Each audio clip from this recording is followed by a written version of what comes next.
first relates to gain-of-function research. Gain-of-function research is a type of biomedical research where pathogens are adulterated, viruses are adulterated to make them more potent or to change the way that they function. Many people believe that gain-of-function research was one of the key causes of the COVID pandemic that struck us in the last decade. What this executive order does, first of all, it provides powerful new tools to enforce the ban on federal funding for gain-of-function research abroad. It also strengthens other oversight mechanisms related to that issue and creates an overarching strategy to ensure that biomedical research in general is being conducted safely and in a way that ultimately protects human health more. It's a big deal. It could have been that we wouldn't have had the problem we had. Right? A lot of people say that, sir. If we had this done earlier. Thank you. Okay.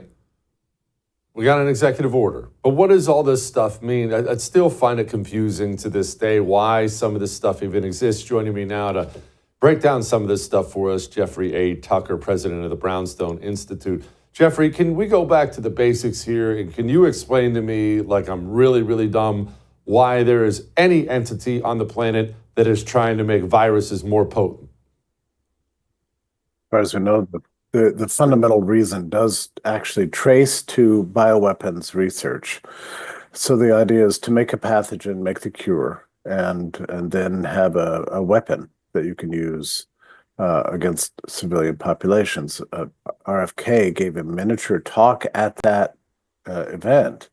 It was like 2 minutes description of the history of U.S. bioweapons research in every country in the world since World War II. It's wicked, it's horrible, it's sort of post-nuclear bomb stuff.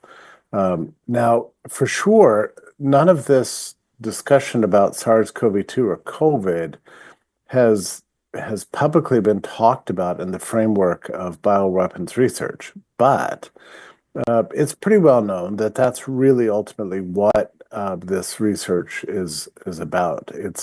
You could render it in a number of different ways, but you could put it in the civilian context. We're just looking for better ways to get ahead of zoonotic outbreaks, diseases that pass from animals to humans, and we need antidotes to fix that. And okay, fine, but more fundamentally, it is all wrapped up with the bioweapons research issue, and that is all classified material, and so that's why we don't talk about it. That's why we don't have a lot of records. That's why even this executive order seems to carve out certain exemptions, which frustrate people when they look at it. Like, well, why don't we just ban it? Why don't we just stop this nonsense? But that gets us into another area entirely. So they won't go there. Nonetheless, I'm thrilled by this executive order as it exists. It's a tremendous leap forward. And I found myself just a little bit, almost emotional just watching this press conference with Jay and Marty McCreary and RFK up there with Trump signing this executive order, because it is true that the COVID experience traces to this gain-of-function research that is taking place on contract with the Wuhan lab. And those people in that room, at least 3 of them, Trump presided over the whole thing, at least in its inception. And we'll get to that in a second. But the other 3 were the top 3 of the top resistors of the COVID controls and lockdowns in the response to the pandemic conditions that took place in March. And there they are now in charge, passing executive orders to try to contain the kind of research that led to the whole chaos. I do want to say one quick thing about that clip you played that I thought was so very interesting. We all know this happened under Trump. It began, in March 2020, when, at least according to the official record, Birx, Fauci, and others, we don't know who the others were, leaned into Trump and they said basically, listen, this is going to happen one way or the other, so you better shape up and go along with it, right? And he acquiesced. Now, within a few weeks of that happening, he realized he had lost control of his presidency, unfortunately, and that was a tragedy for him. Um, and he was basically not the president between March and and the election, and he kind of knew it. He was sort of reduced to tweeting his way all the way to the election. But there was a little hint of pensive sadness in what he said. It's like we wouldn't have, if this had been in place before, none of this would have happened. And you could just see just a moment where he hesitates in a moment of personal reflection. We've had far too little of that. We've wanted for 4 years for him to just kind of make a clean statement that this is a disaster, that he allowed a disaster to happen under his watch, that he didn't resist the pandemic plan hard enough. But he's never said that. We have to believe that he does regret it, but we don't really have the evidence of that. So that was just a really interesting moment when he looked back and said, gosh, I wish this had been in place before. But at the same time, it's so remarkable. When he got elected in 2016, if you'd come to him and said, Mr. President, you need to be careful because there's some dangerous research being taken place in Wuhan where they're going to produce a virus, then they're going to come to you and say, we have the cure, and tell you to destroy the U.S. economy and participate in the destruction of the global economy. You better shut this down now. I mean, would he have believed it? I wouldn't think so. I mean, that's kind of the last thing you would expect to have happened as president for some wild and crazy caper like that to take place. Jeffrey, I want to go back to something you said a couple minutes ago about I wish they would just ban it all, but they left some carve outs in there. And I mean, I guess we all kind of know why. Well, why? Well, it has something to do with national security and the belief that governments around the world are still engaged in this research, and the belief that it would amount to unilateral disarmament if the U.S. stopped it, altogether. I think that that's very likely what this is about, that the U.S. would somehow handicap itself in the bioweapons arms race if it just stopped doing it completely. And, national security would be saying, hey, this is crazy. Iran's doing it, Israel's doing it, Russia's doing it, China's doing it. Why shouldn't we do it too? Something like that. Or if we're going to stop, let's not make a public announcement to that effect, because that would then broadcast to all governments in the world that you're free to create all the pathogens you want, and the U.S. would be completely disarmed. There's probably some I can imagine that national security officials were involved in this. So Trump finds himself in this position of threading the needle between these brilliant people in the room with him just now, and then other people who are not in that room who are whispering in his ear otherwise. So even given all that, the executive order is, I think, it's actually vastly better than I would have expected. I never would have expected an executive order like this at all. So for this to come out shows we're on a really good track. And to tell you the truth, I think this is probably just the beginning of unraveling the entanglements between the executive branch and the pharmaceutical industry and the bioweapons industry. I think we're going to see more efforts along this line. This is a big step, but there's probably going to be more things coming in the coming weeks and months.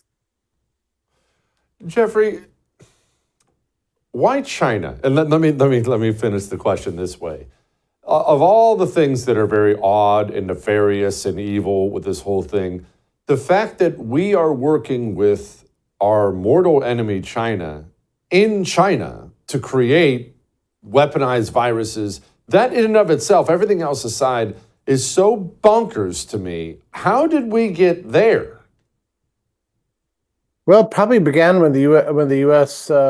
invited China into the World Trade Organization. There was a widespread belief for decades that we were all friends, we're all cooperating and everything. And one of the strangest things about the Wuhan experience with the NIH is just how friendly everybody seemed to be. Everybody was cooperating. There was an assumption that even though we're really different, we're really all on the same team. We're all working together.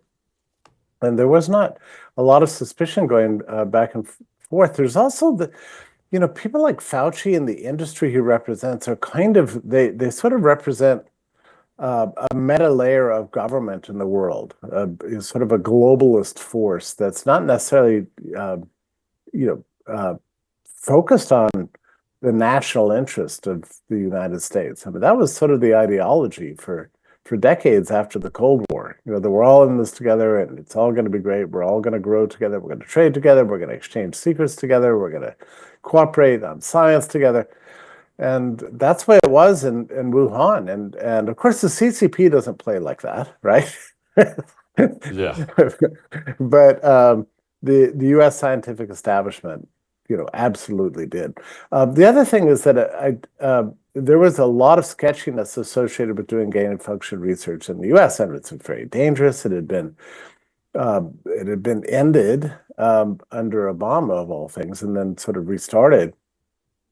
But Fauci was looking for places around the world to put his bioweapons lab. But I say Fauci. I mean Fauci working on behalf of this meta layer of classified bioweapons industry. We're looking for labs around the world to do this work, to keep it out of prying eyes. So it was a secret lab. There are many others, according to Tulsi Gabbard. There are many others around the world. This executive order takes big steps towards shutting that down. This is a really scary clandestine world that's about which you hear rumors and talk when you're hanging around DC circles. You'll run into somebody who claims to know all about it and give you an earful, but very little verifiable information about where the labs were and what they're doing and that sort of thing. That's necessarily the case because it's all classified. I want to say something else here too, because I don't think readers entirely understand, as I didn't for a very long time, what is the connection between this lab leak in Wuhan, whether it was intentional or accidental. I don't really know. What was the connection between this lab leak that probably occurred in September or so of 2019 and the lockdowns that came to us in the spring of 2020? That's where it gets a little bit murky because it took me a long time to sort of knit these stories together. But apparently the way it went was this: the lab leak happened, the military Olympics took place in Wuhan, lots of people got sick, Fauci and company and many others, the military certainly, intelligence officials, CIA and so on, certainly knew about the leak as early as October and knew that it had already come to the U.S. And according to the official record, it was Jeremy Farrar and Fauci were on the phone in late January trying to figure out what to do about it. Now, I assume that happened much, much earlier. It probably was in November, December, something like that. But anyway, they did it late January.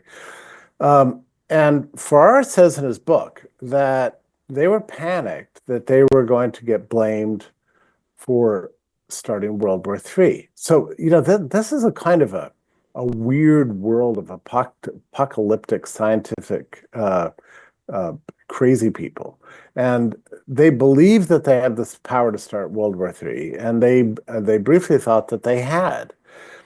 And so it really did turn on this question: was it a lab origin or was it zoonotic origin? And I think what must have happened is that Fauci and all of his cohorts decided that they would just commission a paper that would announce that it jumped from a pangolin or a bat to humans thanks to the wet markets in China, and that will underscore their key research thing is we have to continue doing gain of function research so we can get ahead of the emergent spillovers that are happening from animals to humans due to industrialization, urbanization, whatever kind of deforestation. They give all these kind of excuses. So they thought they would turn what was really a lab leak that would be blamed on them into a story of zoonotic release that would underscore their whole spillover theory and give them more power to continue their gain of function research and their planning. And by August, David Morens and Anthony Fauci had co-authored a major article, August of 2020, a major article in the journal called Cell, that laid out a 10,000-year history of viral spillovers due to too much moving around, too much freedom, too much pet ownership, too much urbanization, and so on. And they said in that article that in order to prevent this kind of thing in the future, we need a radical reconstruction of the infrastructure of the human social order, something like that. And it was a tremendously scary article. Now, this article comes out during lockdown. So this was really their vision. There was a lab leak that they didn't want to get blamed for. So instead, they decided to spin it as zoonotic release, a consequence of spillover, and therefore a justification for them having ever more power. So part of the thinking of the lockdown was to create a kind of to gaslight the entire public for as long as possible, spread fear and panic and terror under the presumption that it was terrible pathogens leaking from animals to humans. Get everybody whipped up in a frenzy. Here's your mask. Here's your plexiglass. Here's your arrows on your grocery store. Your kids can't go to school. Your church is closed. We have to cancel Easter and everything, because we have to wait for the great cure, which is coming soon enough. They promised it, in the fall to Trump. Yeah. And so Trump probably believed that he was going to distribute these vaccines to the whole country and everybody's going to get cured and regard him as a hero. They delayed it as long as possible, in fact, till after the election. And then when it came out, the idea was to guarantee maximum uptake of their product. They were selling a consumer product because Pfizer and Moderna, with their mRNA technologies, working very closely with the bioweapons industry. Obviously, it was a military-run, kind of response and program. So all of this happened. It all sounds cray-cray, but the thing that ruined it for them and exposed them was the fact that the great shot didn't work. Now, keep in mind, probably we had reached some level of pathogenic endemicity by the summer, even earlier, of 2020. So they had to kind of keep a frenzy going throughout the rest of the year and all the way into the next year about community spread, you're all going to die, even though the data was very clear that despite it being a lab leak, it was not actually dangerous to working age people, healthy people at all. I remember it like it was yesterday. It was a friggin' nightmare. That's when the trust collapsed. Yeah. Yeah, and it still collapsed. It's freaking awful. Jeffrey, thank you. Come back soon, sir. I would thank you for coming to my YouTube channel, but I know how brilliant it is, and I know you love it here. So subscribe and watch. We're going to start really ramping things up and putting some funny stuff, some interesting stuff out there, some collaborations. Either way, my YouTube channel is officially the place to be. So stick around.